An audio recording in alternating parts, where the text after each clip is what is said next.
We're here today with Dr. Takenaga. We're going to ask him some questions about his practice. So, hi, Dr. Takenaga. Well, thank you. So, tell us a little bit about your practice. What kind of patients do you see, and what's the volume? My practice is in Modesto, California. It's a rural community, so we see mostly blue collar, but a little touch of white collar as well. My ortho practice, I practice now almost full-time, and out of 4 or 5 rooms in the part of practice I work in. My office is quite big though. I have a 17 operatory practice.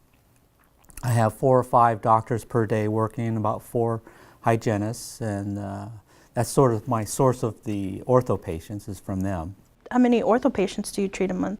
I practice about 4 days a week and see about somewhere between 30 to 40 patients a day. So whatever that comes out to. I don't know the math on this. That's 160, 320. It's about 700 probably then. So you just do ortho?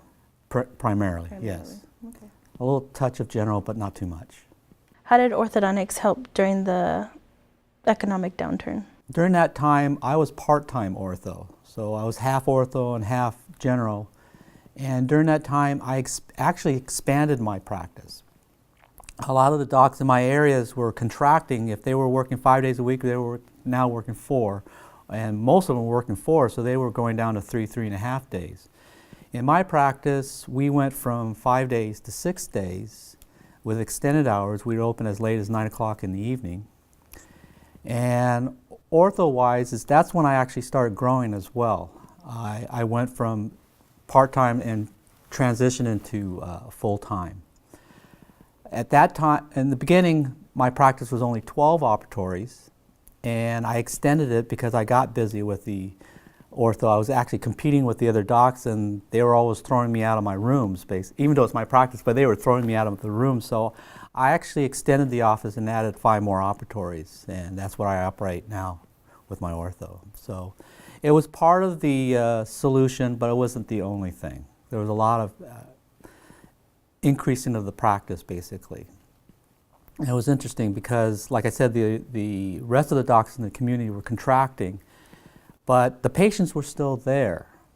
They still needed a dentist. It's that they needed, so that we were able to fill a need. They just didn't want to leave work and go to a dental appointment. So for us to expand into Saturdays as well as into the evenings, late evenings, we were able to fulfill their need. So we found a niche that worked for us to be able to actually expand during the downturn. Tell us more about your role in the POS forum. I've been involved with the POS forum almost from the beginning, maybe 1 year shy of that. I believe it's about year 2007, so it's almost about 10 years now that I've been with the forum.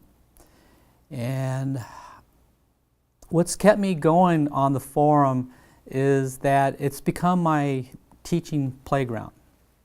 I've been so busy in my own office that I don't have time to be an active instructor. Maybe one day, it's one of my hopes, but for the time being, to help me stay current with the POS teachings and being able to develop my presentation to the students, I use the forum as my classroom to be able to maintain my skills. And so I have a philosophy: see one, do one, teach one.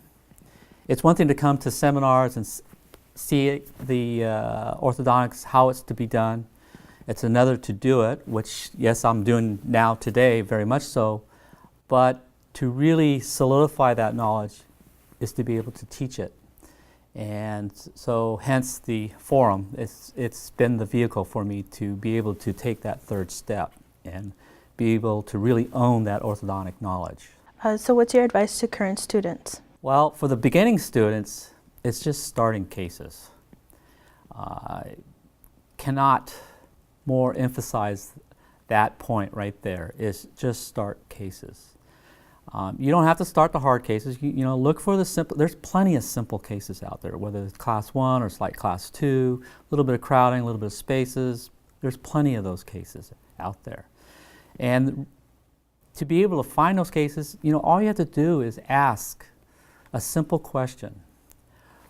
Ask the patient, have you ever thought about straightening your teeth? Or is there anything about your smile that concerns you? Or anything like that. Get the patient talking about it, and you'll be surprised how many of them will respond positively that they would like to improve their smile. And that's your segue into being able to introduce the idea of for them to consider orthodontics. I know it's sometimes difficult for a new student. They're looking at all the expenses and all that. When I first started, I had a wish list of all the things I needed for ortho. I didn't try to have all the money at once to buy everything. What I did was, every time I sold a case, I looked at the list of things that I needed, and I would buy that one thing. And then I sell another case, I buy another thing. So it was like, it could be a plier. Every case I sold, I bought a plier, or I bought an end cutter, or whatever it took. And my inventory of armamentarium grew as I sold cases. You only need 8 or 10 cases to basically fund your whole education, as well as all the equipment that you need to operate with your orthodontic practice. And if you do more than that, in my case, I probably started 100 or 200 cases in those first 2 years. Sky's the limit, really, of what you can do. So that's the first thing, especially for the beginners. For the beginners, as well as maybe the more advanced or even the alumni, one of the things I always suggest is to take photos of, I take photos of every single ortho patient at every single appointment.